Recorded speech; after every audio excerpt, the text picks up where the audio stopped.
Hello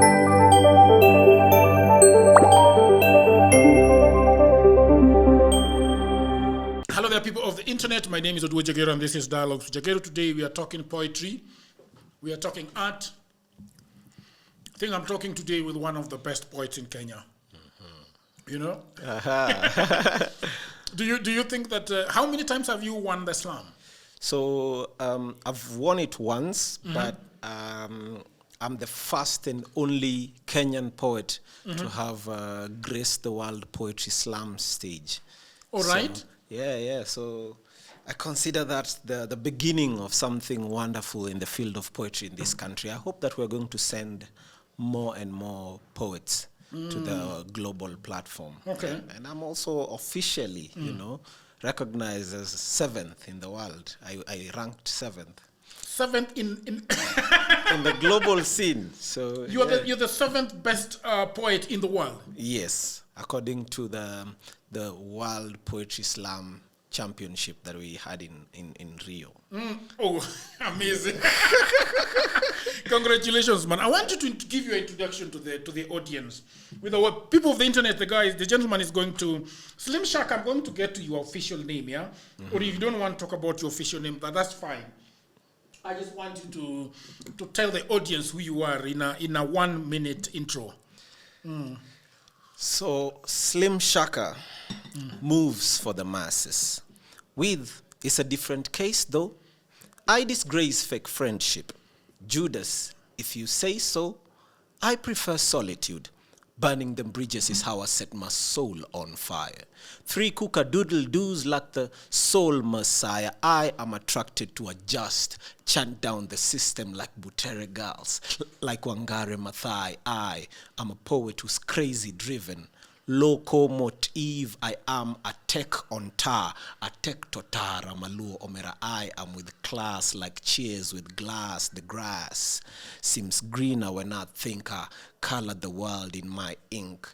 King Shaka thunder when I blinky bill. I am Mac Mende, dealing these streets. Now my state of mind is oversized and being real is a misfit, so I reel to grams fit. My poetry sticks through your veins like the thing with fangs. But the people love it.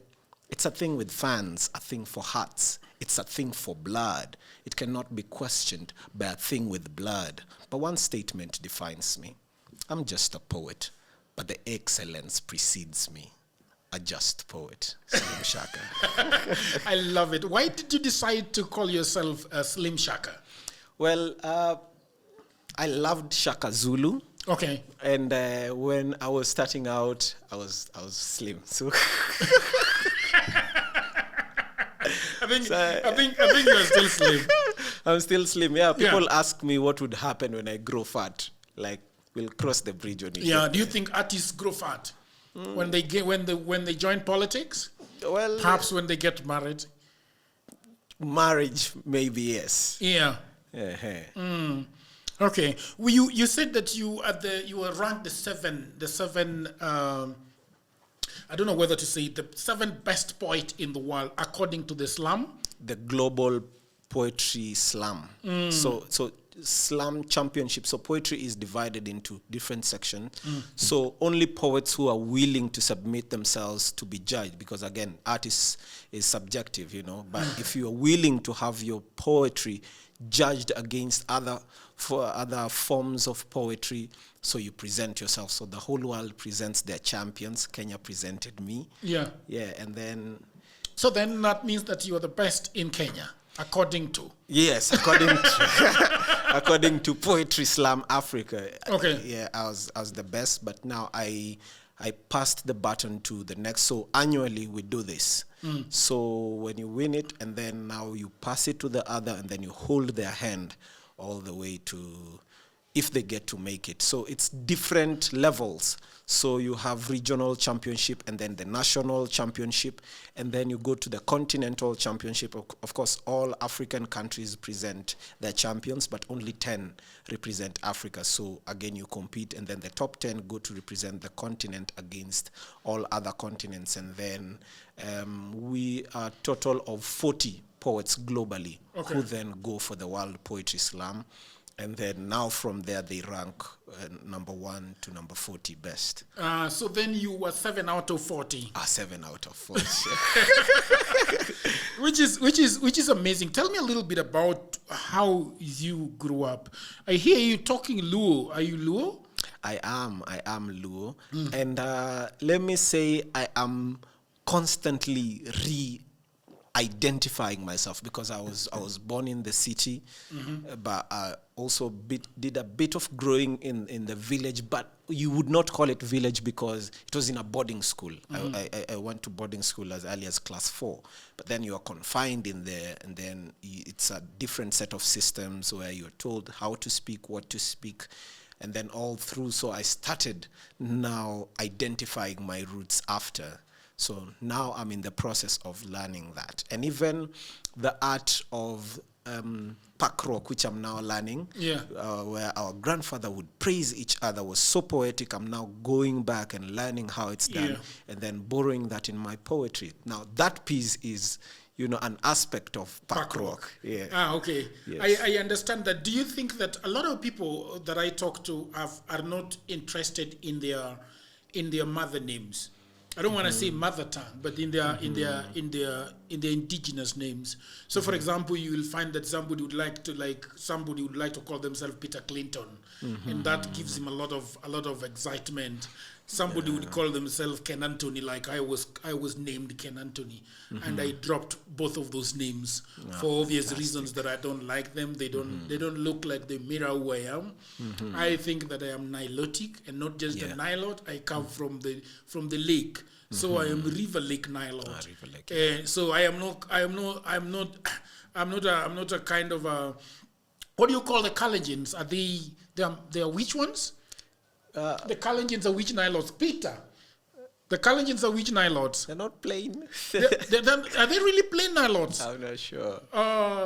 The Kalenjins are? Highland Nilots. Highland. Yeah, Highland Nilots. Yeah, so I think they are Highland Nilots. So for me, I'm very proud to be Luo. Yeah. And even when I came to Nairobi with a very heavy accent, I have not been interested in trying to dilute that accent and probably sound a little bit of American or sound like I am intelligent by speaking through the nose. Yeah, so I just come with the package that I come with, the Luo, and I like the name Uduor, I like the name Jakero, because in Luo, there is this thing called the witch name. I had some people of the internet disagreeing with me when I talked about a witch name. A witch name is the name that is given to the Luo. For example, if you're Onyango, but then Onyango is your witch name, but it's also your spiritual identity, like sort of your ID, your spiritual ID. Because then if you have thousands of Onyango, we believe that the universe is controlled by spirits. And they're not just good spirit, but they're also bad spirits. So even when spirits are having a boardroom meeting about doing something good to you, like promoting you in the world of poetry, like when the spirits of the Luo and the spirits of the Nilot sit down and you're about to get into that plane to go abroad and compete. Yes. And you are, I don't know what your Luo name is Onyango? It's Onyango. When you're saying it, I'm like, okay, don't check. You see. Actually Onyango. So if you're Onyango and then the spirits are talking about the Onyango that is going to be the 7th in the world, then how do they spiritually ID you? So the ID, there are so many Onyangos, but there is an ID, like the key that you enter into a computer to get, for example, Microsoft Word key. So there is a long key. That so when you name yourself fucking Ken Odur and Ken Anthony, I mean our fucking spirits are like what the fuck, man? We need a name here. We need a spiritual ID here. So I think that is how.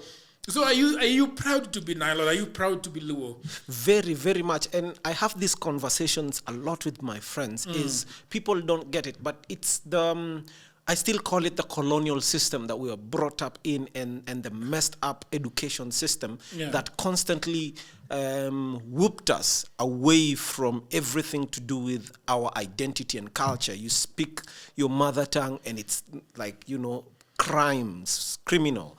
And so everything foreign was beautiful, was lovely. You know, the names, the hair, you know, the dress code. And now you realize a lot of people, even the generations that came later, that is what they would call their names. They would watch these soap operas and then call. But I'm seeing our country. Yeah. You can see the shift, especially with music. You're seeing these young people now going back, you know, sampling a lot of traditional music. You're seeing a lot of Luo music, you know, finding its way back. I'm looking at people sampling Mugithi, for example, going all the way to international. Now people are realizing that there is power, there is some beauty in the sense of identity. And I said, me and my friends, we are never going to ever name our kids these strange names, white names. I'd rather go to Western and find a beautiful name and say, according to what it means to their culture, if it's lovely enough for me, I give it, because African names are beautiful. Yeah, I totally agree.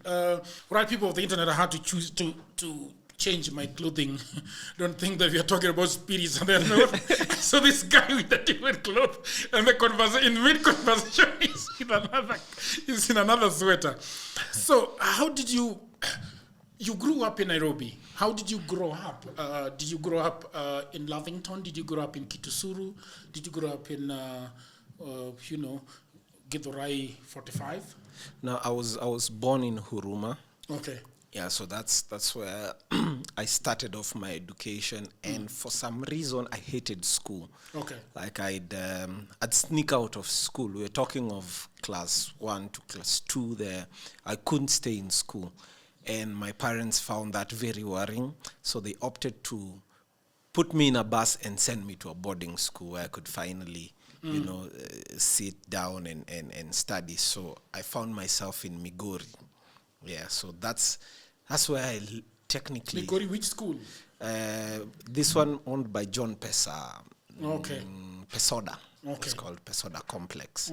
Yeah, so yeah, that's where I studied all my primary, and then moved to Kisumu Town West. There's a secondary called Ogada. Yes, I know Ogada. Ah, yes, okay. But I was brought up in Kisumu in Obunga. Ah, okay. Yeah, I was brought up in Kisumu in Obunga, so I know a little bit about that place. Around Nyahera. Around Nyahera. Oh yes. Yeah.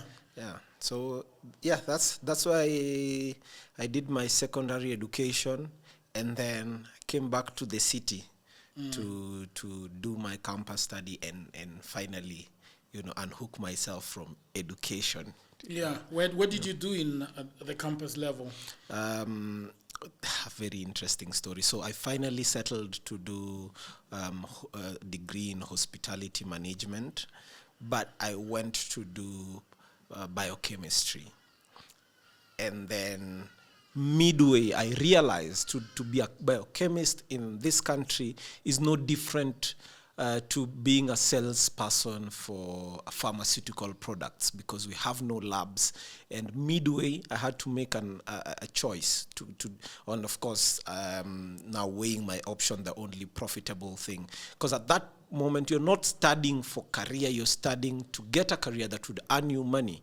Because studying through and through, my father had spent all his savings on me, because when I was joining secondary school at Form 1, he had to retire because he had health issues with his lungs and all. So I spent all his savings, which also taught me a lot, to school a child from Form 1 all the way to campus, and just using your savings. That man saved. Yeah. So by the time I was finishing, I realized I have to now give back to this old man, because I took everything that he had saved up for. So I had to look for something profitable, and I got into the hotel industry. Yeah, worked for 3 years in a 3-star hotel, and then quit my job, and here I am, an artist. Yeah. Yes. When you say you are an artist, what exactly does that mean? I probably know what it is, but I don't know whether that also, because a lot of people there is word on the street that, are you a struggling artist? Are you a millionaire artist? Are you just an artist? The question that I was telling you, that when I did a lot of poetry when I was in college, and shortly after I left college, and then started doing a little bit of plays. Obviously, I had my company that was doing work in terms of web design, writing consultancy, and all the other things in between that I was doing. But I quickly realized that it is very difficult to be an artist. Yeah. But also, I think being an artist is divided in several, the classes. Like there is Eric Wainaina kind of artist who goes to a gig and is paid 250,000 per gig. Yeah. And then there is me, when I was just after school, that I was asked to go and do poetry at the Intercontinental Hotel. And I told these people that I wanted to be paid 10,000, and they asked you, what exactly do you want for 10,000? Like just standing there for 5 minutes? You want us to pay you 10,000 for it? And then you have like a Nigerian top musician. What is, to help me remember their names, like the top musicians in Nigeria, like that one that is jet flying everywhere, Davido, for example, who goes and, or the Tanzanian Diamond, who comes and is paid 10 million per gig. You start to understand the classes of being an art. So when you say that you become an art, basically, I'm not asking you about yourself, but I'm just asking that there are lots of people that were artists, but then they quickly realize that, oh shit, this thing cannot serve me, cannot pay school fees for my kids. I gotta go to industrial area and do something for myself, do a print business and have this thing whirring, in my ear the whole day.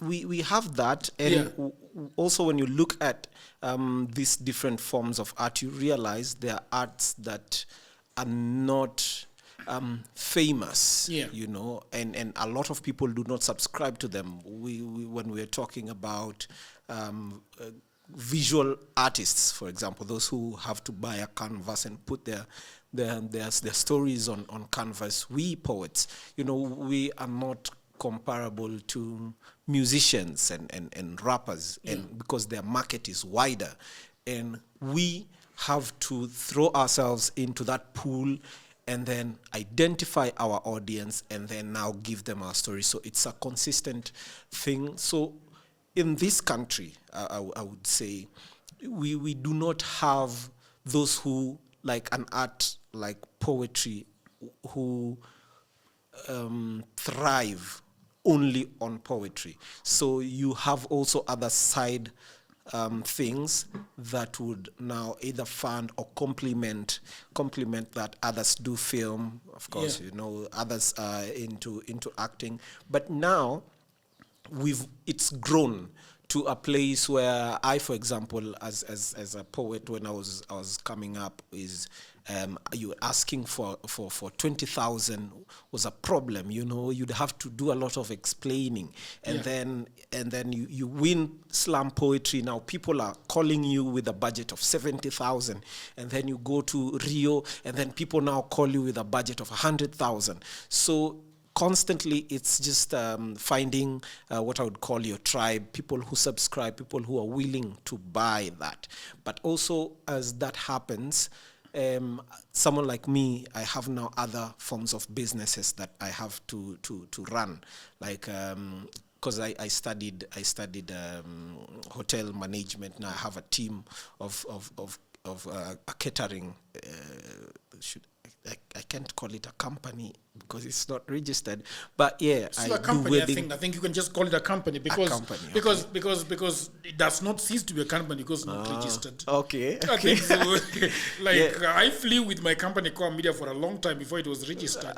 All right. So I have a company with a team. So I do, I cater for weddings, birthdays. I get a lot of gigs from Mama Wachama. Okay. Yeah, when they're always cooking. These women women are wonderful. When they're always now, table banking, and they're bringing in the money. Yeah. So I take the money with them. We cook when guys are having parties. So I bring my team, they cook, and then I set up my bar. And the beauty of it, why I still say I'm a full-time artist, is when I'm making cocktails, I'm giving them a history. So I like storytelling. So I take a bottle and then define it, give the history of, say, if it is, I don't know but let's say Jack Daniels, for example. You're giving the history of how Jack Daniels evolved and how it came all the way from slavery to this rich and growing, And then by the time they're drinking, they're understanding exactly the history of this drink. And then we cheers to that, know. So it's when that's what I do when I set up my bar.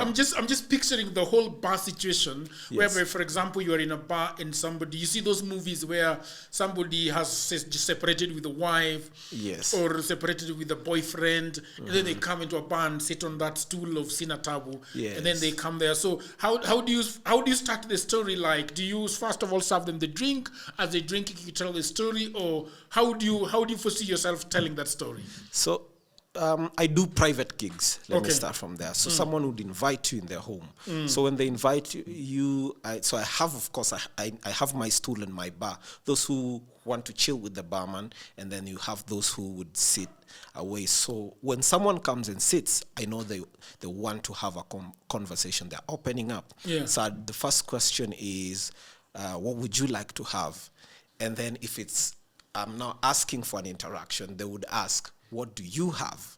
And then I'd go, I have whiskey, I have this, I have this, I have this. I'd ask them to choose one. And then when they choose that, the first question would be, say, they would choose Chivas Regal. And I would ask them, do you know the source or the history of Chivas Regal? They'd probably say no. So, would you like to know the story? So you're like, sure. As they drink. Yes, as they drink. Okay. So I pour them, and then I start the history of Chivas Regal. I explain the different types of whiskeys and why they're called that. And then now it's becoming entertaining. So someone would be like, call more people. So that's the whiskey guys. And then you have the champagne guys. The champagne guys, they don't want a lot of history. They just want to feel class. So before we pop champagne, I'm like, yo guys, champagne is not just any other drink. Champagne is class. It has to be popped with words of wisdom. And my choice would be a proverb, an African proverb that says, no man goes to a river twice, because he is not the same man, and it is not the same river. So cheers. Guys will be like, tell us, what does that mean? I love that. You see, when you're talking about that, I am looking at you. You know me. In my other life, I think I should have been a producer. So for example, when you're talking like that, I see you having 60 episodes. Just talking with people about drinks alone. So you'll do 60 episodes, and I would produce 60 episodes with you, talking with you about different kinds of drinks and explaining them. And maybe we should do it. Who knows? We will probably think about that and see. I like the way you were explaining it, because I remember when we were at Power 254, we had a very a lot of artists differed with me and told me that the way I'm doing art is a bit strange. I was telling a lot of artists that, and many of those my friends of mine have gone to other things. They have left art. I was telling them, as an African, you cannot just say that I am an artist and I am a poet, I am a writer, I am this. So for example, I have written 5 books. And I can tell you that when I was writing these books, I was the writer. I was the proofreader. I was everything. And then I had to do, I had to work with the printer. I had to pay the printer. All right? After paying the printer, I remember the first time that I had my books, that is True Citizen, they were delivered in boxes at Power 254, in boxes. And from then, I had to figure out, how do I start marketing these books? How do I start moving them? And even after somebody had agreed to buy them, I had to figure out how does the book reach them. Yeah. Okay, you see, and who is taking that book to them? You can quickly see that there is the marketing aspect creeping in. Yes. And then when I get the money, how do I make sure that I have enough money to go and do another reprint? You can see that business is creeping in. Am I just gonna take this money and then go to the club and down all of it, as Mr. Slim Shaka tells me the history of champagne, Jack Daniels? You understand? Yeah. But a lot of them disagreed with me at the time and said that, I am an artist. I can't figure out marketing and I can't figure out business. And at the end of the day, they realize that, oh shit, I have to figure it all out by myself, because I am an independent writer. I am not Chimamanda, who is wanted by every legacy, printing house or publishing house. You see, so a lot of people started doing books that were not looking good. And you've seen those books. They are not looking good. They're not well proofread. They are not well printed. And then you realize that, oh shit, I can only sell it to a few of my friends, and that is the end of those books. Oh, yes. So I like the fact that, and I think this is something that a lot of artists should know, that once you are an artist, you have to learn the business side of it. You have to learn the marketing side of it. True. Yeah. So I am glad that you learned that you can tell stories of Jack Daniels. Yeah. You are running a catering business. Yes. And you are also, because I think that you have the passion that you want to, because without the poetry, you don't tick. You're not excited. I mean, if somebody just decided that I'm going to be dealing with food and samosas every day, you're probably not going to be that happy. Yeah. Okay. So then you are doing poetry, and then you are doing you're doing catering. Yes. And how do people usually get you? Like they send you a message that we want you to come and do poetry, or? All right, people of the internet, I hope that you're enjoying this episode very much. And I just had a break to tell you about my new book. Everybody says that there is no job, and that is true. Also, that was me 10 years ago. The problem is that everybody is trying to get a job in their town, in their city, in their marketplace. They ask friends for jobs, mothers call uncles, uncles call brothers, but there are no jobs. Let me tell you what no one is telling you. Jobs migrated online. What I actually mean is there are many, many jobs around the world, and there is no one to do them except you. I work for Americans myself. I work for Europeans. I work for the Chinese. I work for the Australians. I work for the Canadians. And so, because I have done so much for myself, I said to myself, you know what? I should compile what I've been doing for the last 15 years. So in 2024, I wrote a digital book called Goldmine 18 Hustles for Africans. And then in 2025, AI came. People say AI is taking away our jobs. And for me, I'm going to say false.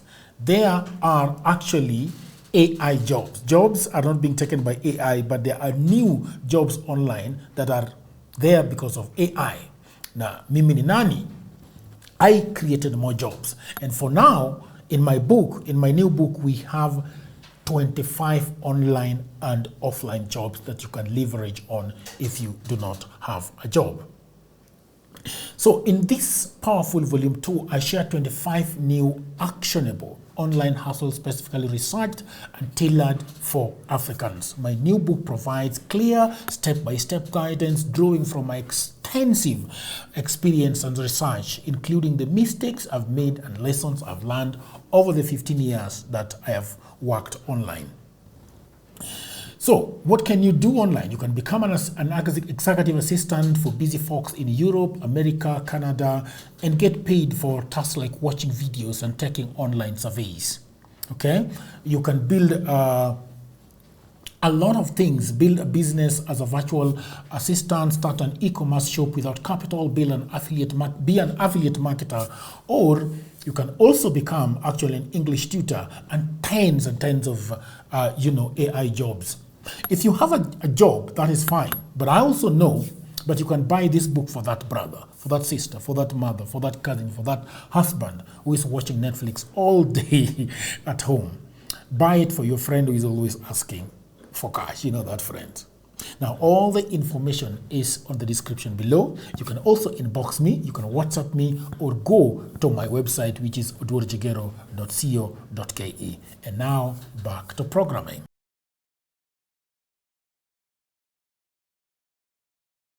So for poetry or both? Both. So Not for poetry specifically. for poetry, yeah, I always get someone would just email me or phone me or DM me on Instagram or Facebook, and they'd be like, I have this event, how much would you charge me for this? And so or also just different organizations is, we have this going on, let us know if you're interested.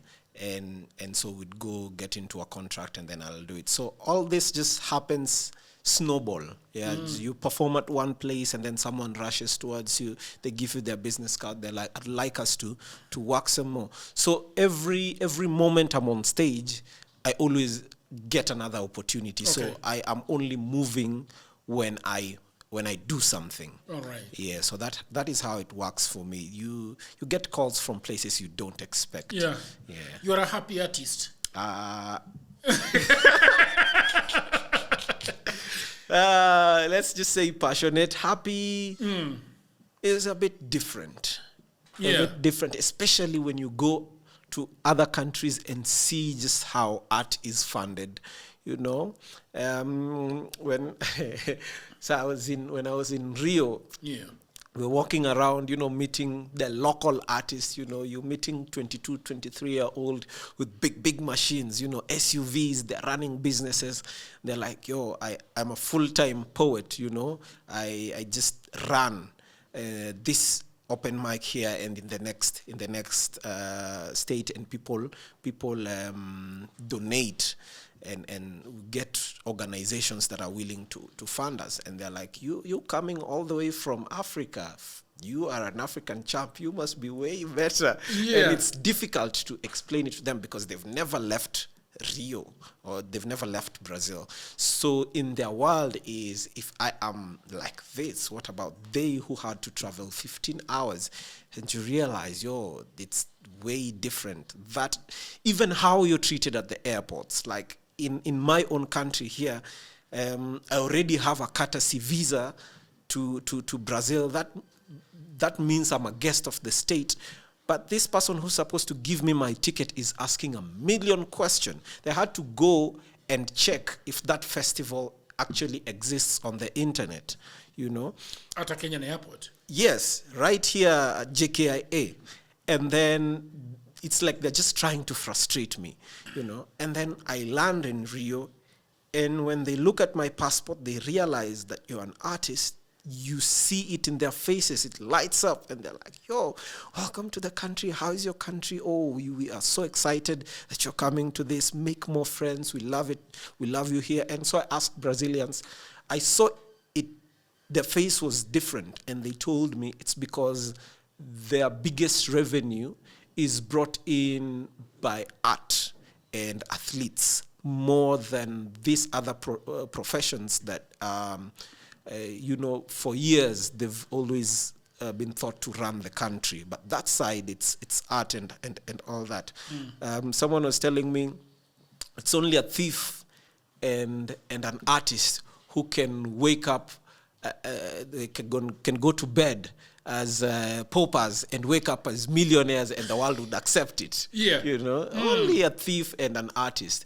Because even now in the era of the internet, you just don't understand. Someone posts something and all of a sudden the world fames them. Now they're earning money. Yeah. It's in some structures that are not understood. And the government, that side, is taking advantage of that.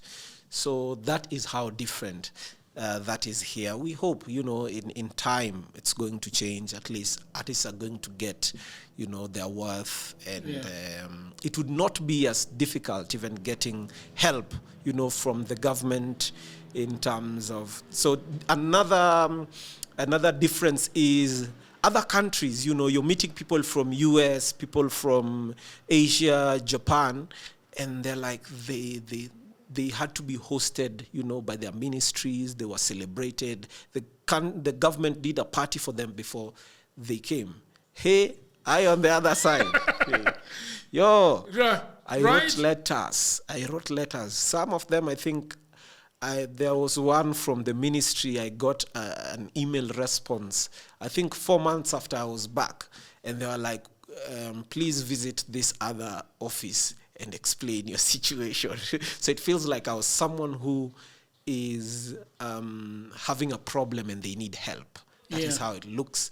And all I was asking is, I don't even need financial assistance if that's difficult. I just want you to put it out there, that, maybe when it comes through the ministries, there are other partners who would look, there are people who want to invest in art, and you guys have the platform for it. You can help this art form get to those people.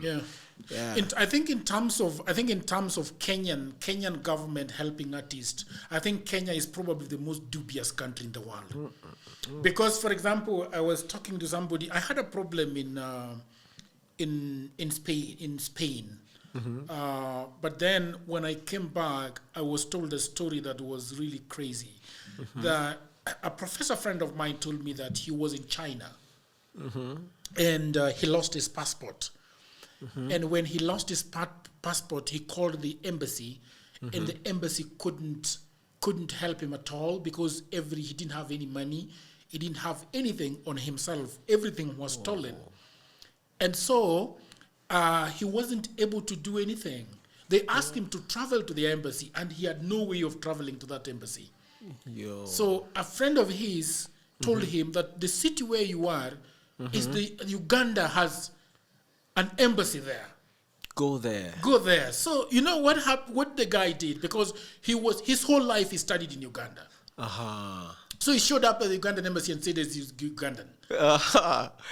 And these guys did not even ask for his passport because he was speaking Luganda.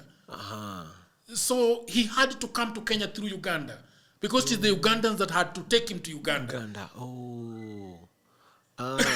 You understand? So he was flown to Uganda by Uganda, and then he had to take a bus to his country.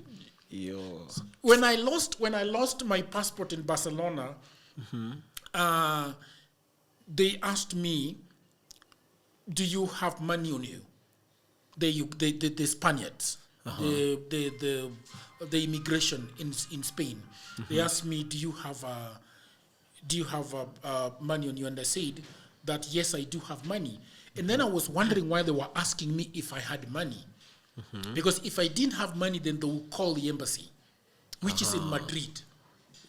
And then because I was in Barcelona, they would tell this guy that somebody who purports to be Kenyan is here and is stuck. Could you please come and then interview him if he's Kenyan? So when they realized that I had money on me and a card, they told me to travel to Madrid. Now, when I reached Madrid, I had to be given a certificate of urgency, traveling. And it's a certificate of urgency for travel back to your country when you've lost your passport, because then you are persona non grata in that country. You don't have a passport, you don't have a visa, they have to send you home. But the funny thing is that the Kenyan people in Madrid still want you to pay for a passport photo. And you have lost your passport. Oh my God. They are asking you for 70 euros to pay for a photo. Because basically they should just have a camera in their offices. Yesterday I was being told that it is only Kenya that has not built any embassy. Like all their embassies are rented. Oh my goodness. Even in Uganda. Oh my goodness. Even in Tanzania. I don't know. But and this professor friend was telling me that Uganda has built all the embassies around the world. All the embassies around the world are built. And then the funny thing that I was being told in Madrid, and I was asking him, so there's this little guy that I got in the embassy, and I was vibing with him, and I was asking him, what would have happened if I did not have money, if I did not have anything? And he told me that story becomes really bad so fast. He told me that the Kenyan embassy cannot give you money, cannot give you accommodation. No. Cannot give you money, cannot give you accommodation. And he told me that if I had lost everything, including money, they would have made arrangements to travel to Barcelona. But then before they arrived in Barcelona, they wouldn't care where I sleep because they don't have money to give me. They do not have any hotel money. So they would come there and then give me an interview after they have established that I am Kenyan. Then they would ask me to give them the numbers of my relatives. Then they would call them and tell them that, yo, this motherfucker is stuck here. You guys gotta send money. So your relatives here will have to send the embassy money. So then they will get you. So your people here will have to send money the other side for you to sleep and drink and shit. And then they will have to come up with an air ticket that they will have to send. Because that air ticket has the route that you are taking. Because they cannot write that certificate of travel. There's certificates of agency. Traveling before you have a ticket. Because the ticket gives them the route that they put on the certificate. On the traveling certificate. Right. So that's how you're fucked up is you're Kenyan abroad. I was wondering, when I was in Rio, it is the Ghanaian consulate and embassy that took care of me as one of their own, because you realize the moment, we were 40 from all over the world. And then now we were put in this 5-star hotel, and then all of a sudden, you see embassies, everyone is coming for their people. They're like, we understand that you're living here, but come for one night. Let's go have dinner. Let's do this. So people are being taken, the SUVs. And then I was just there wondering what happens, I had, someone had told me to write them. I wrote them before I left. I never got any response. So the Ghanaians came and they were like, what about your guys? I wrote them and I have never received any communication. And then they have their contact. Let me call them. Some guy called Korir or something calls them. Then the guy is like, I did not get an email. Maybe the person in charge did not give me the information, but I will see what to do. And then he hangs up. And the Ghanaian just laughs. It's like, you Kenyans, that's how you are. That's what he said. That's how you are. And they took me in. So I was in the Ghanaian consulate, having fun. We got to travel around Rio in their budget, and I felt home.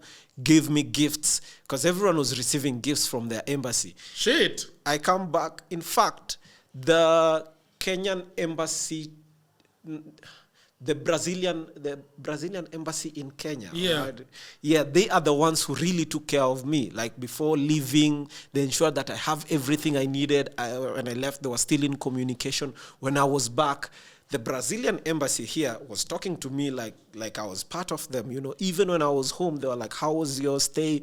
Is there any further way we could collaborate and help it if you loved, your stay?"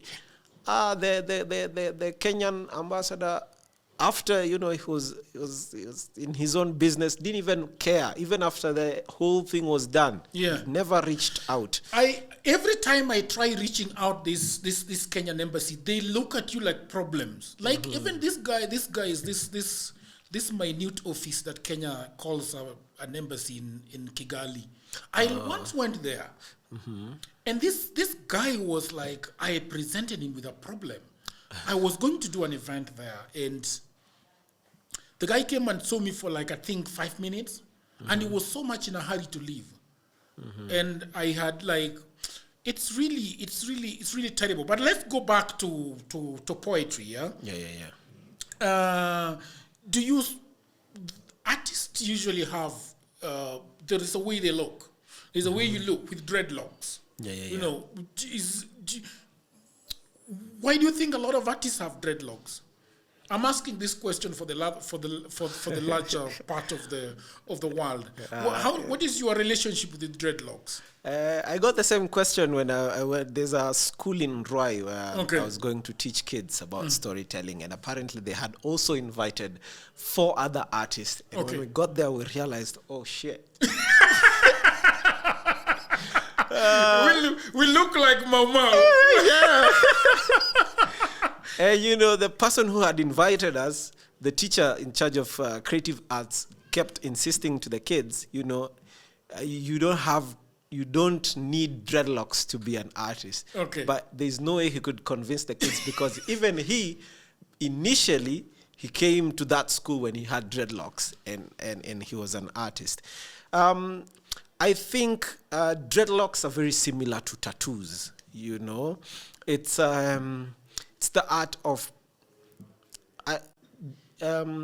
defiance in creativity. It's like we've been taught that this is the path, and now we are going to a place or space where we are defying all this. It's usually a symbol of that defiance. Also, even with tattoos. But for me personally, the reason why I had to put dreads is when I quit. I was working in a 3-star hotel. The most you could do is just little hair. So when I at first I didn't just quit and got into art. I quit and then got into artistry, and when it became a little bit difficult, I ran back.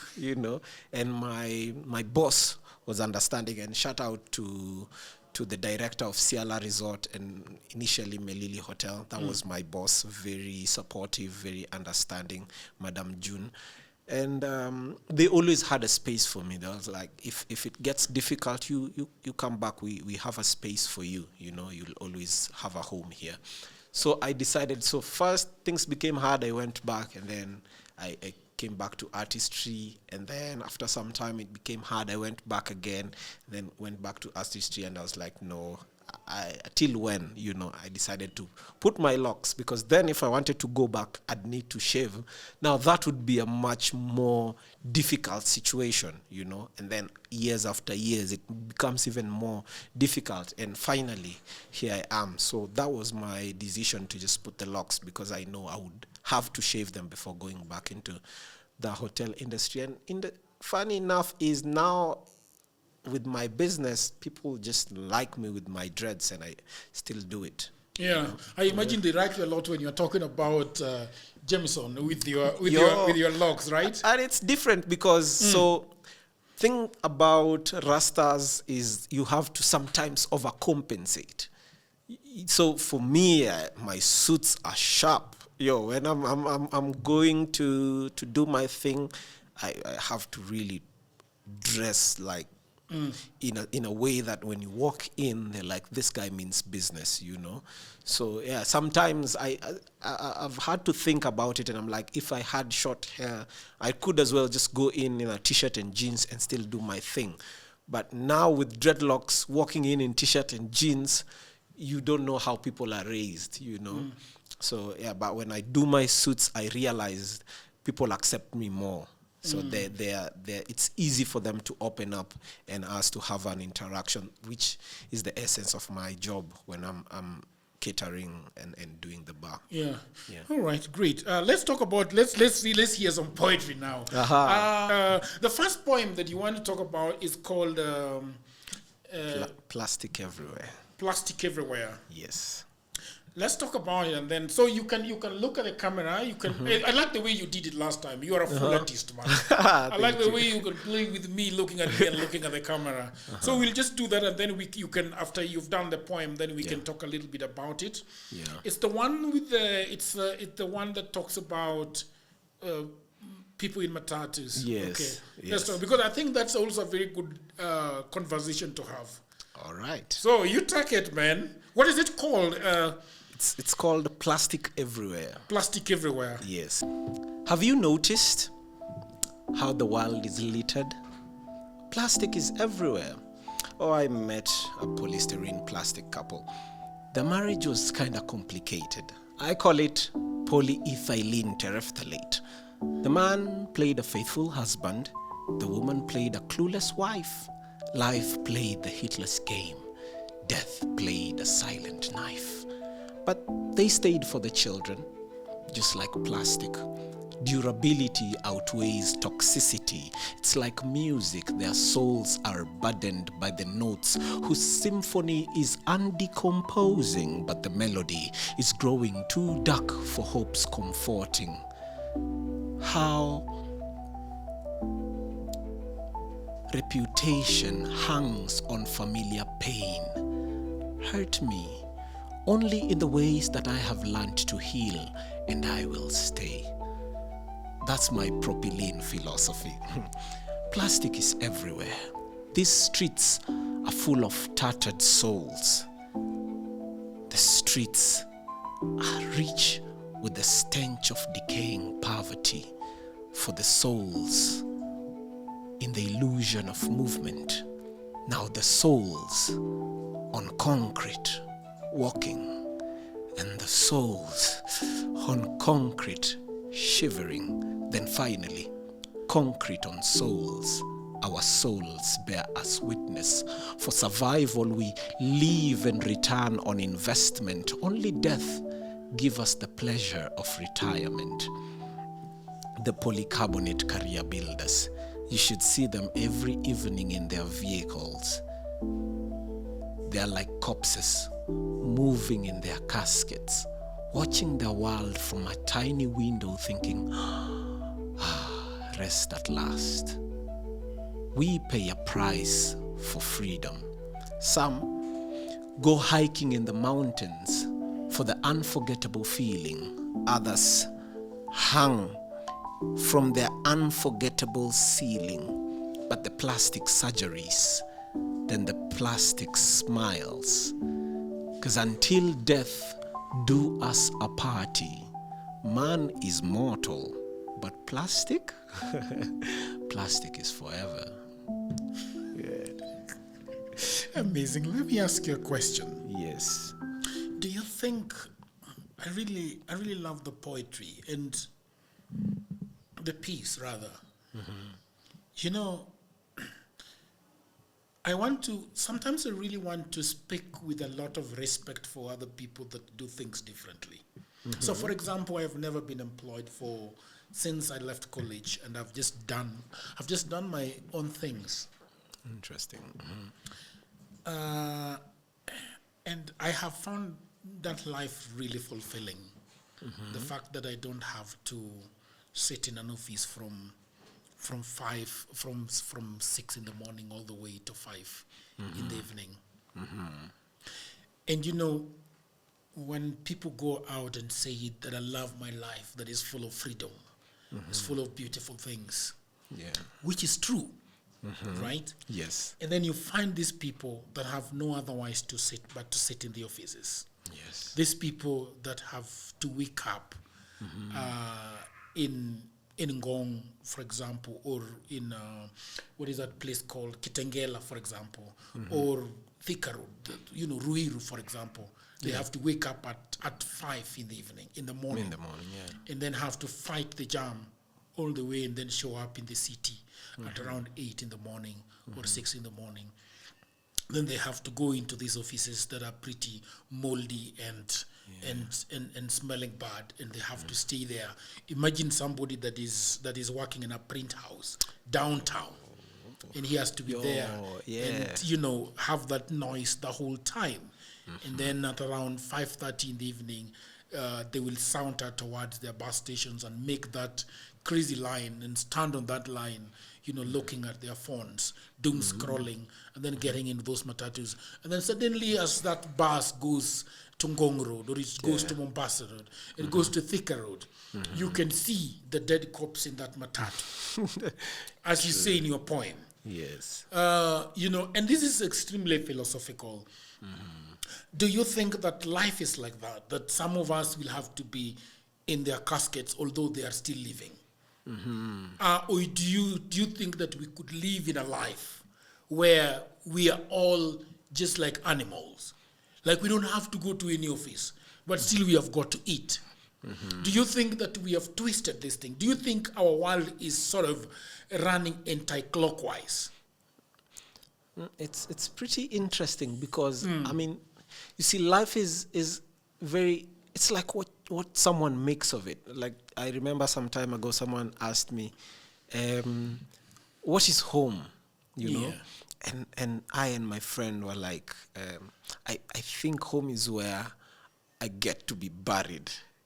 You know, That is sharks? yes. So you see also that concept of home. Like there are those of us who are so disconnected from shags, you know, and then there are those who that is all where all the beauty exists, you know. So I think it presents, you know, different realms to us. Like there are those who have no problem towing that lane. And again, I still think it's what we were taught in school. Like you remember primary, and especially for those who are in like the boarding school, it's like the same thing. My God, it's like you wake up, you go for dawn, classes, break, go back, take tea, go back to class, classes, evening, wash your clothes, go eat, go sleep, wake up. It's the same thing, and it's like you can't wait to finish school, you know.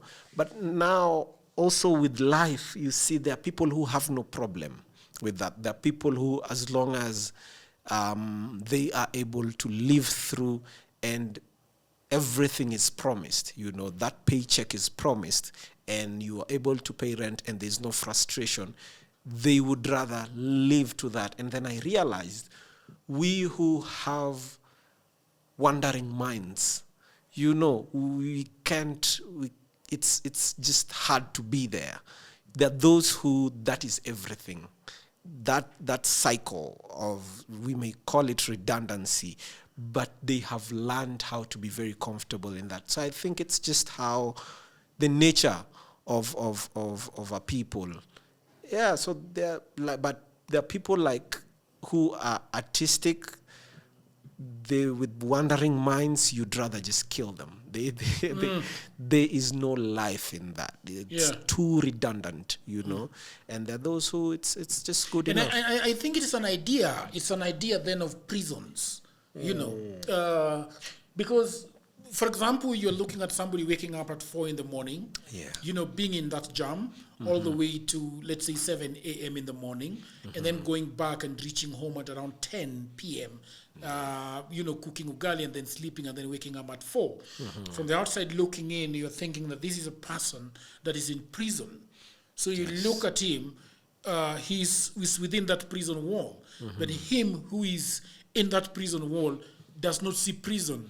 Ah, yes. You know.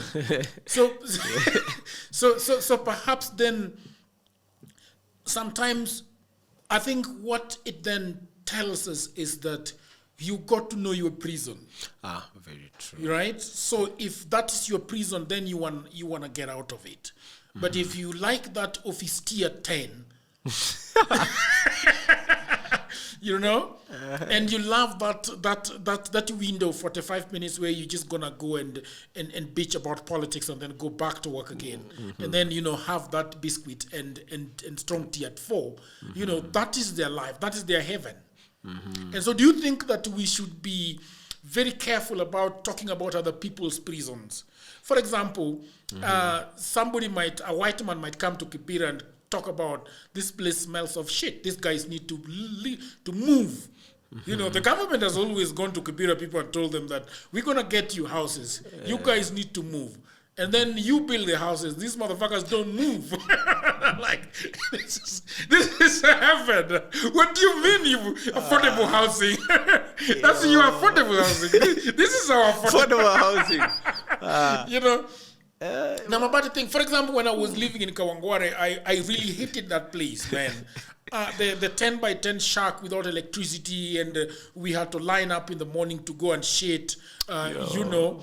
And that life was really bad. But I feel like there are people that we were with in that Mabati that are still there.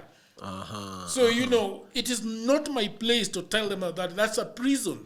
That's their way of life. So I think that is. Do you think that that's how life perhaps should be? It's. Ama, can we agree that there is just some shitty situations? I think it's like I said, life is what you make of it. There are those who they have decided with all their will that this is all that there is, and they are constantly, and I think you see it even with the movies of people who had to leave. You look at Bob Marley having to leave, and guys are like, what? Where do you think you're taking reggae? This is all that reggae is. This is everything that reggae is. And the other world doesn't know what reggae is, just us. And what you appreciate. Those people are estranged to this. They will hate it, and you will come back, right here. And eventually we all know what happened. So I think it's just state of mind. Someone choosing to switch that dynamic or the perception of it all. We are all just put in the same. Like there is this saying that people have, that if the global wealth was redistributed equally to each and everyone, after, say, give it 2 or 3 decades, the poor will be poor, and those who are rich will still be rich, and it's all in the state of mind, it's all in the awareness, and it's all in the dream. So I think, I don't know, it just depends on individuals. If you're real enough to see and identify your prison and acknowledge that this is my prison and I want to leave, you leave. If one is too blind to actually consider it, because one considering it as a prison is the first step to liberating yourself. Be like, hey, this place is shitty. It starts from there. Yeah. I want to leave. I think that's the first step. But if you're never going to see it as a shitty place, you're not going to. Talking about shitty places and beautiful places. Yes. Heavens and the hells. Let's talk about Mathare then. There is something interesting that you did for Mathare people. You want to tell me a little bit about it? Yes. So that was a lot of thanks to Makondo Literary Fest. So after I had done a series of my show that was called Of a Dying Breed, so Of a Dying Breed, just highlighting it quickly, is us as young people retracing our history, but also with reference to Thomas Sankara's story, and also just getting to understand these trails of betrayals and dreams and ambitions of liberation as being so similar. The assassinations, what Mobutu Sese Seko did to him was very similar to what the likes of General Baimungi had to go through, being killed by the same people that you gave power to liberate our people.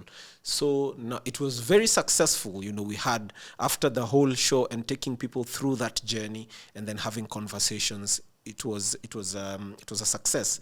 And then Makondo gave me the challenge to take this concept show to a people who do not have the access to art in that sense, who do not have the time or even the privilege to leave their slums. So taking the show to Mathare, I had to rewrite it. So I had to visit Mathare and give them something that was more relevant to them, because at this point I do not have an elitist audience, an audience that understands when you talk about the evolution of understanding. The Mathare people don't give a jack about evolution. The only evolution that matters to them is how the sun dips and comes up, and they're here and they're better. So I had to stay with them for a couple of days, understand these young people, understand what is important to them, understand the kind of stories that would serve them.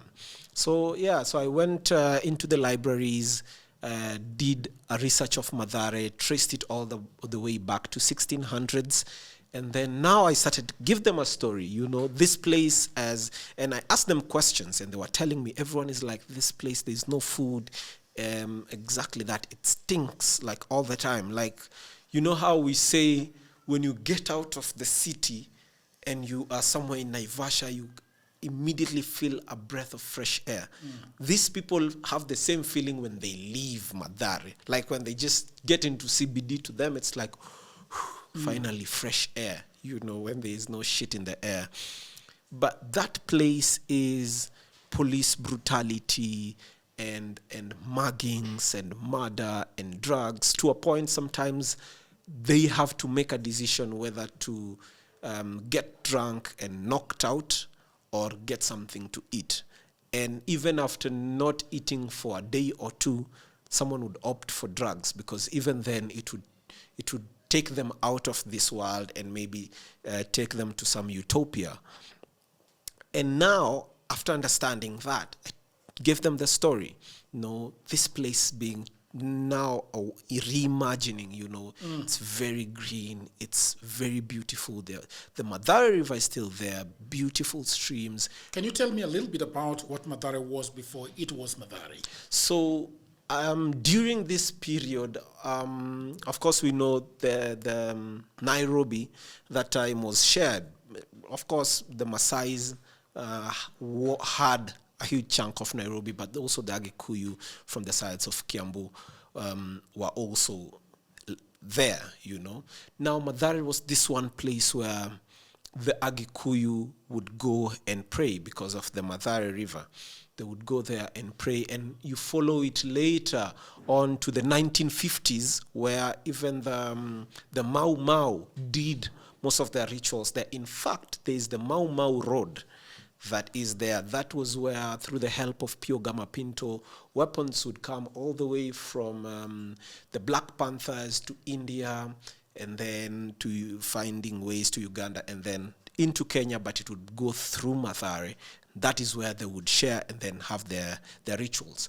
But now, during that time, Mathare, imagining it as a beautiful green space, it was a sacred place, and the Agikuyu and the Maasais fought a lot, but then the Maasais respected Mathare because, like sometimes we would fight each other, but if this is where you guys, seek and call your ancestors, then we can't fax with that, we'd rather fax this other side and whoop each other.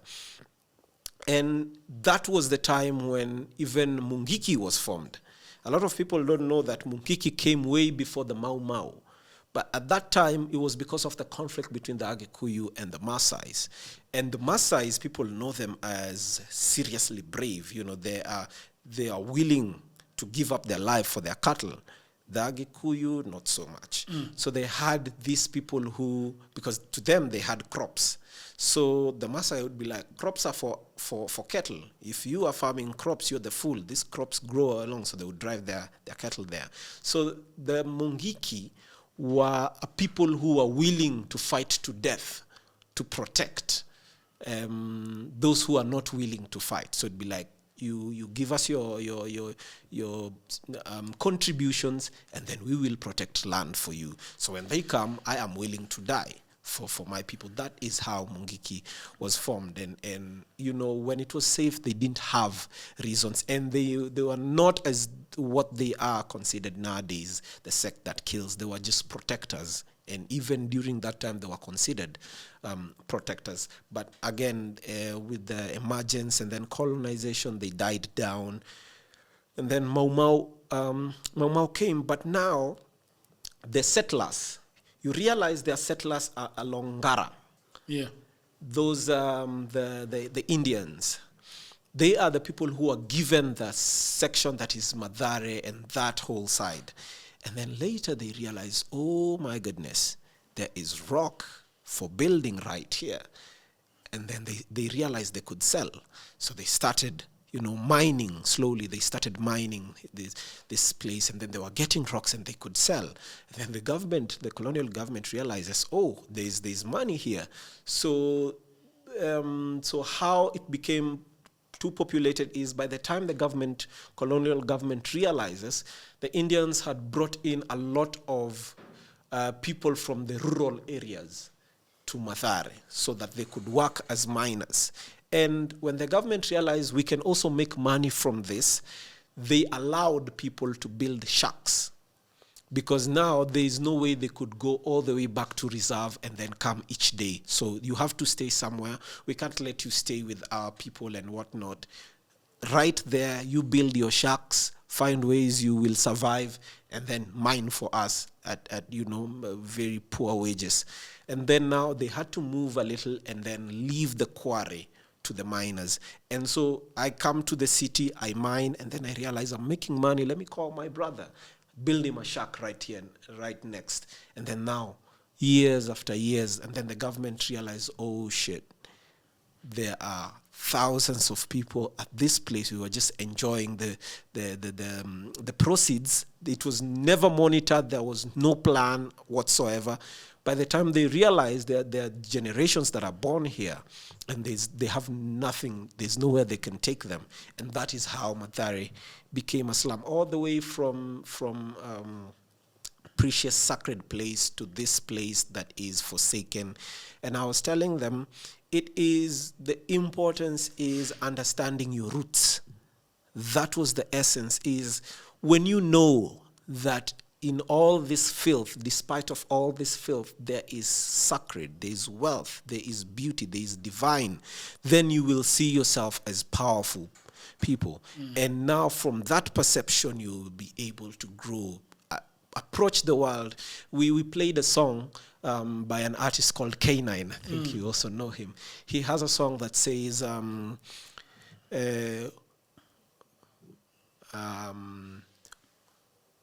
mini slave wa Kiafrika,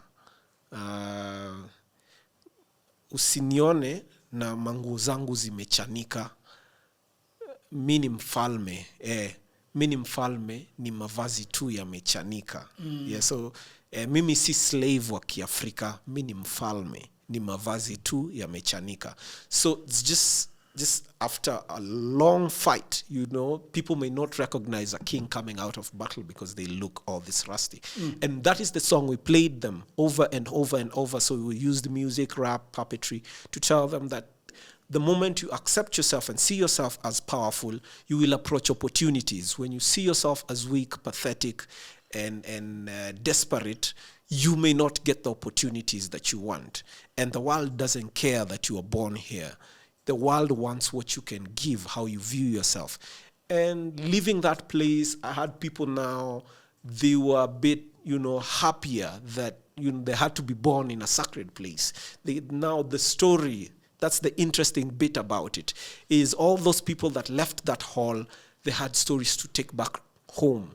And now, even as we speak, this story goes on and it's retold over and over again. I had mothers with their children, and I was telling them, mothers, you are the carriers of hope.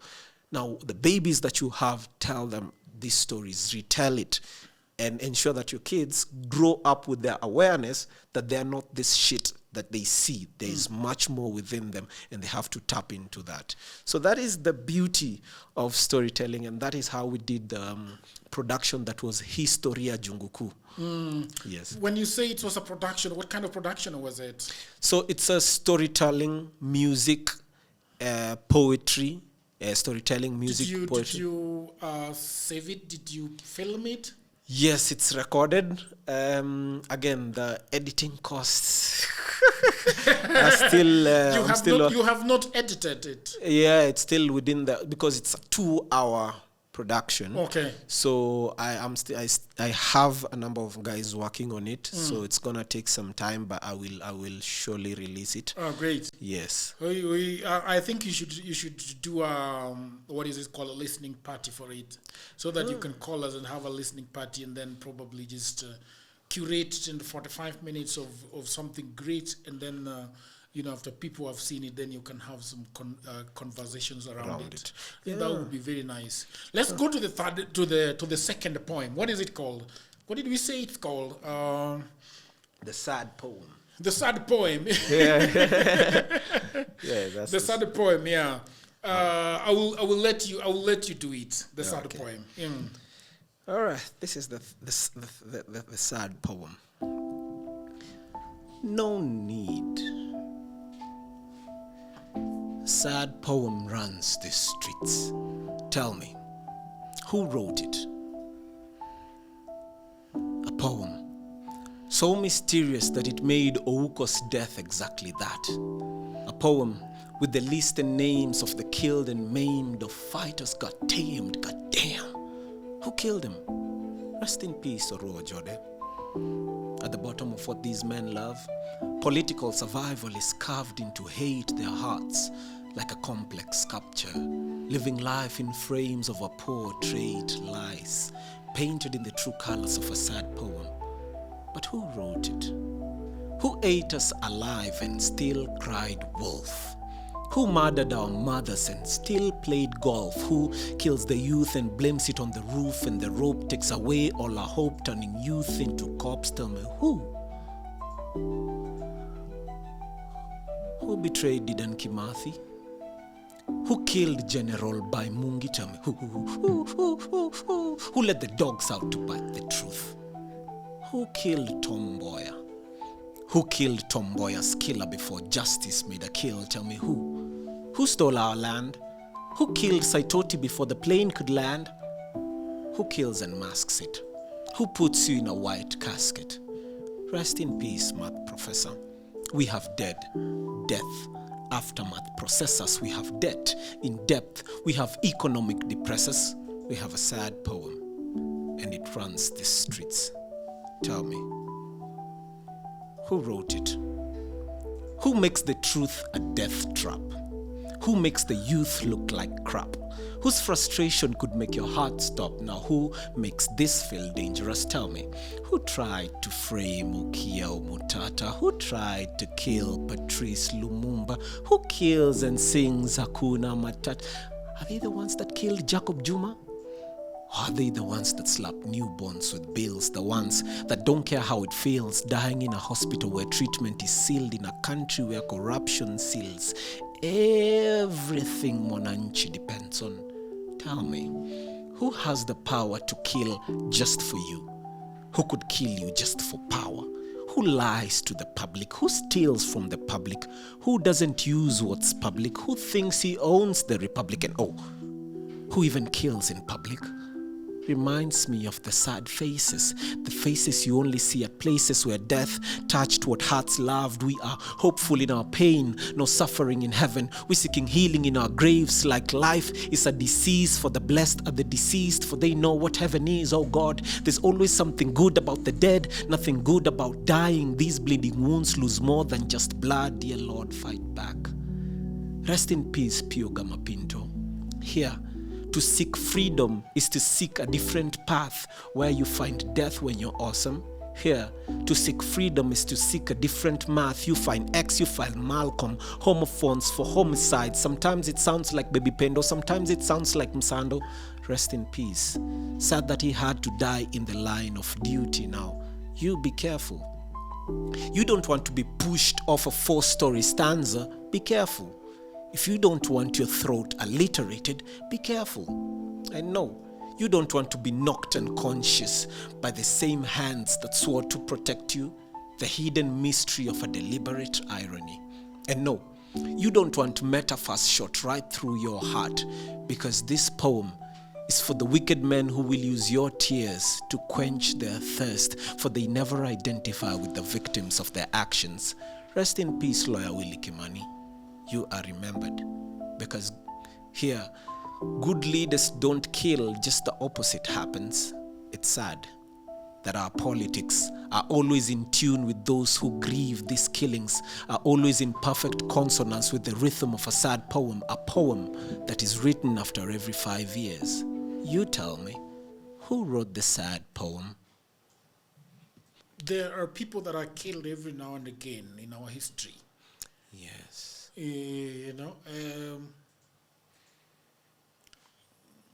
How bad do you hate our politics? How good do you love them? Do you love our politics?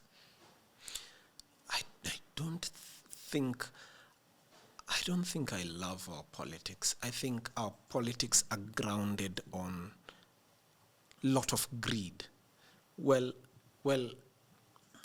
someone could argue there are levels of greed. Everyone is greedy to a certain extent. But greed that would make you murder innocent children. That is way beyond. It's unimaginable, you know. In the claim to love your own people. You see, we've seen treacherous acts around the world where, you know, countries massacring countries, but in Africa, the tragedies that we have is a leader killing their own. It's far worse than Hitler. I mean, at least he killed for his own people, you know, in as debatable as that may sound. But here we have people who kill our own, you know, would frustrate system. Like, what does it help for someone to go and steal money that is meant to help people in hospitals? Like, there is one story that I tell, and every time I leave my audience staring, when I had to tell the story of my father almost losing his life. He's asthmatic. And then we had to rush to Mama Lucy Hospital at 1 a.m. And then I am told in the emergency section, this man is about to die. And we're told there's just one drug, and it's like 1,500 shillings, but it's not in our pharmacy. So we don't know how we can help. The only way is, you can imagine Mama Lucy is in Kayole, right? You're told maybe if you find a 24-hour pharmacy in Donholm, that is almost 7 kilometers, 6 kilometers away, you know? And this is someone who's struggling to breathe. And if you don't get it, you'd have to go to town, you know? It's like, basically they're telling you, man, someone stole it, and you have to pay the price. And luckily I got a driver who drove like crazy all the way, and then came back, found when my dad had gone into a coma. But at least when he was injected, all I was told is, now you go sit down and pray. If all works well, he could either go into a coma longer, or he could come back. If it happens for the worst, then he will lose him, you know. All for a drug that is 1,500. Someone had to steal that. And every time I think of it, I get angry.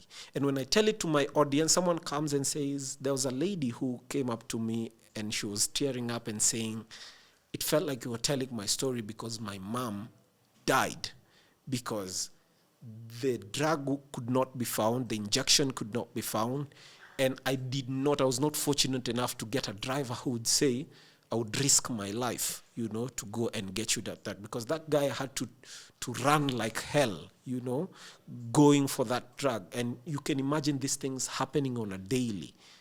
So I'm not sure I'm very happy with our leaders. It is very interesting because when we tell the story of our politics individually, nobody seems to love our politics. When we have an election, you see that we are taking a very particular direction. And that is what I don't understand sometimes with the world. You know, I have not voted for the last 3 elections. I remember the last time that we voted, we were playing FIFA the night before the vote. And I think we played FIFA until around 2 a.m. in the morning. And one of our friends, Mr. Gak, that you were asking me before, yes, was like, when I woke up, this motherfucker was gone at around 5. He was gone, and I called him, dude, where the F are you? And he said, nigga, I went to vote. You see? And so he was going to... Fuck him.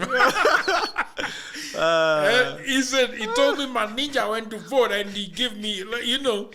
So he went to vote. And then the elections just went, it was just chaos. And everybody was very unhappy about it. You see, so my biggest problem is that we seem to be having very deep-seated problems with our political system or the way it works Yeah. And a lot of people always shout at me and tell me that, Jagero, if you cannot go out and vote, then you can't speak about politics. Like, we only change politics at the ballot. But I say, do we really? Do we really change politics at our ballot? Because when you go to the ballot, you're presented with choices. So if you're told, well, my friend, we have got fruits, and there are 3 of them, you know, and they're all rotten, and somebody still forces you to pick one of the fruits and eat it, but they're all rotten. Yeah, man. You know, so should I go pick a rotten fruit, or should I just stay at home and play FIFA? To me, sometimes it sounds like what we used to be told when we were, for those who grew up or studied in shags, where you're given an option of whips to choose. Yeah. You know, you choose a thin one or a fat one, Yeah. but you're still going to get whooped, you know? Exactly. Yeah. So I think that, as Kenyans specifically, we need to decide on why it is important to vote, because you can't just tell me that I need to go and vote, and yet you've presented me with choices that I don't like. You know, so I think we have to, like, for example, the United States. These people are in shit. Every other election, they are in shit. It is becoming worse and worse to live in the United States. The inflation is high. It is difficult to get health. It is difficult to have money. You're like, these people are basically living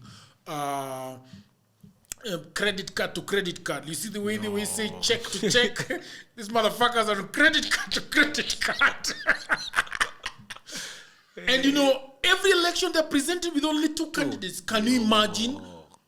Worse. A country of 300 million forced to choose between 2 or 3 candidates. How is that even possible? How do you even have a choice? You know, like right now they have Mr. Trump. I used to love that motherfucker, but yo, he's one hell of an 80-old Todd. You know, he's just one hell of a guy. So we should just refuse that these are not the choices we want. You know, we should go out of our way and say that I am gonna work with Slim Shaka even if he doesn't have money or he has money. This is probably somebody who has the amount of money that I have would probably look at me properly. But when you are constantly choosing an Uhuru Kenyatta doesn't understand any a problem. Yeah. When you are choosing Ruto that started being in government in 1995, the motherfucker has been there for long. He has always had a driver. He's always had food to eat. He has always had everything. Like, his problems are out of this world. They probably should be taken to Mars. And then you are claiming that this person that is going to understand your problem, you know. So he can't really understand your problem. He has no connection to your problems. Yeah. Right? Probably we should just go to Boniface Mwangi, struggling artist like us, but he's also selling land. It's rich already.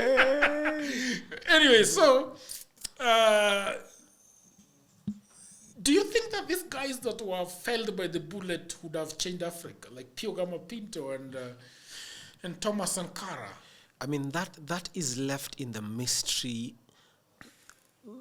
that is unknown, you know, the mystery that is unknown, because if, say, for example, Jichopevus Muhammad Ali, if he were killed, God forbid, but when he was still the investigative journalist, then we would have, you know, been saying right now, Kenya would never have such a wonderful person.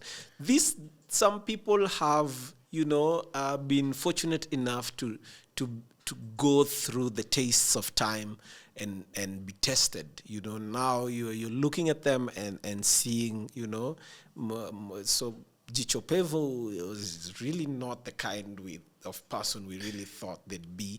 And we see it in a lot of these movements. We see them cropping up as you know, a lot of conversations guys having about Casmuel, you know, and you look at the difference who they thought this person was until, you know, they get close. Are you a Gen Z? I'm not a Gen Z. I'm a millennial. You're a millennial. Yeah. Born in 19 what? 93? 95. 95. Yes. Okay. Yeah, so it's hard to tell, but I still think they had a right, to maybe experience life, or maybe serve us or give us their disservice.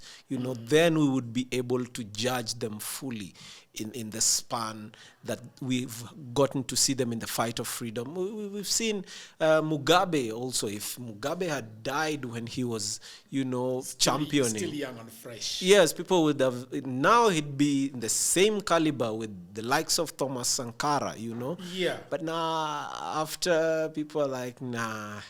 we don't think so. So it's debatable, but the only thing that we can prove is them with their virtues until the point of death. That is who they were. At least that is what we consider them for. So because I really hope that they never died, and so that we could judge them properly. Because I think that we have lots of people that when we speak about, we are thinking Thomas Mboya, and we are saying Kenya would have been a Singapore now. We are thinking Dedan Kimathi, and we're like, okay, right? And then we had this rogue guy called Kenyatta, and he gave us nothing. He stole from us, and even imagine if Kenyatta was killed just when Kenya was taking independence. How much we would be praising Kenyatta. And then we had two Kenyattas that gave us nothing, absolutely. What is worse than one? Yeah, Yeah. So I have been very careful not to sing the praises of these guys, because then we really just need to have seen them to their full potential, because it is we go back to them because we see angels in them, I think. Yeah, but at least also, in as much as I for one think if Tom Mboya were alive, this ninja would have pocketed billions of public money. I think he would have engaged in lots and lots of corruption. Yeah. But that doesn't stop me from seeing him as a hero, because he never got the chance to be judged. It's how we say babies are angels. A baby could as well have grown to be, a terrorist or something. Exactly. But they were never offered the option to be or not to be, and so we take them for that. And you look at these leaders at the point of death. All of them knew and saw it coming. Like Piogama Pinto knew that, these are my final days. And you look in their circles of freedom fighter, which was very unique, is all of them knew that, they had, of course, time to time that get intel that, your life is in danger. And they had options to walk away. They had options to give in. They had options to run away. And they chose to embrace death. And that is one thing that I consider them heroes for. Because you look at Ouko, he saw this coming. He knew it was just a matter of time, or he was just wondering, it's a place of direction. Where would it come from? You look at Sankara, you look at Malcolm X, you look at Piogama Pinto. They were so ready for their death. And they knew that they're dying because of what they stood for. And I think I take them for that. Because I think maybe I do political pieces, and if I were presented right now, is like, stay here and do your must-go pieces, or take this money and run away. I think I would run away, because I don't feel like I'm ready to die for this country. Yeah. I don't think I am, and they were, and I think I give it to them for that. They were ready to die for this country. Yeah. It's been a wonderful time speaking with you, my friend. I really loved it. This is coming to almost what we did with Kibe last time, which was about 2 hours. I want us to say goodbye to this conversation by having the last poem. What is it called? You told me about it. Yes, the last poem is called, so if you play chess, people consider the sacrificial piece. They're called the pawns. So this piece is called the Devil's Pawn. Okay. Hey you, no need to go to hell, because the devil is right here. Now I see you, staring at your reflection, searching for some spark of beauty in your image, trying to put in what God left out. This world is blind. They need eyes to see. First comes light, then you bring the ecstasy, so you must feed the vision. Dear Judas Ghost, can't those eyebrows look any better? I guess you shouldn't smile any wider. It kind of breaks the boundaries with that dental formula. You won't look good on the gallery, and therefore that means that smile needs to stay out of the picture. Quick math, eh? That skin. Dark, like the forgotten curtains of Solomon, like coal itself. I wish you had lighter skin. Maybe you'd have brighter days. Maybe your relationship would be epic. Maybe your face would last longer on somebody else's profile pic. Let me tell you, so many people would want to be you. But now it's the opposite. But don't beat yourself over something you can't change. Instead, embrace yourself when you look better than the people around you. Life will be proud of you to the last ding-dong of eternity. Hate yourself when others look better than you. It's not their fault. This world is ignorant. They don't know. To love it is to kill it, for death is the mother of beauty. It's okay to hate yourself when it's evident that you don't look good enough. Look around. These other people with Kardashian figures and Jordan heights, how God said they could keep them. How selfie times always makes you see the difference, always makes your preference different. Darling, that weight. Anyone slightly Homo sapiens can tell that you are fat. And what do? You eat disgusting salads and juices. Ew. You take some disgusting juices. Ew. You take some disgusting exercise and therapy. Ew. All trying to fit in. But I'll tell you something. This world was Amin Dada before Amin was Dada. It will craft you what it means to be beautiful and acceptable, but the confident, the African confident, they don't need nobody's approval except from life itself. They, like Mary Jane, flourish where they're labeled illegal and obnoxious. Now, I can't help but see misery when beautiful creatures strive to look pretty. If only you knew, if only they knew, that some queen somewhere is in love with that crooked smile. Slim Shaka right here is in love with big windows of the soul. So why would you want to change a thing? I'm sorry.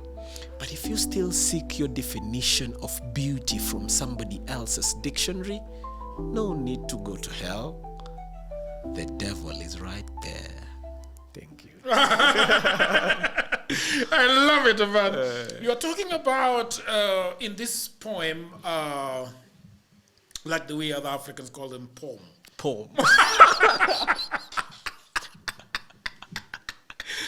Hey. It's about content. Yeah. Being contented with where you are. With where you are and also who you are. Not trying to fit in. You know? Yeah, like sometimes you go to a room, like you, for example, you are just naturally loud and present. You know, you'd go to a room where people are hush, and somehow they try to contain you, you know, and you lose this essence of who you are. So that's the poem of just telling you, you are beautiful, you are wonderful in the way you are, embrace it. Yeah. Thank you very much. It was really wonderful talking with you. Asante. And I wish you well with your catering business, with your mixology business, Yes. and with your art business. Asante Correct? sana. Yeah. You married or you still looking? Nah. I am looking for lots and lots of money. Yeah. You can get money from a woman, you know. I'd have to watch Cube's episode first. Thank you very much, people of the internet. It is always nice having you guys here. This was a long and beautiful conversation. And if you love it, please, if you want somebody who mixes stuff, Yep. a mixologist, A mixologist. right? Yeah. You can always talk to Mr. Slim Shaka. If you want, you've got an event and you want some crazy performance, you can still talk to him. If you've got a party, you've got an event, and you want some food on the table, he's the right guy to talk to, right? Yeah. Thank you very much. Until another episode. Bye for now.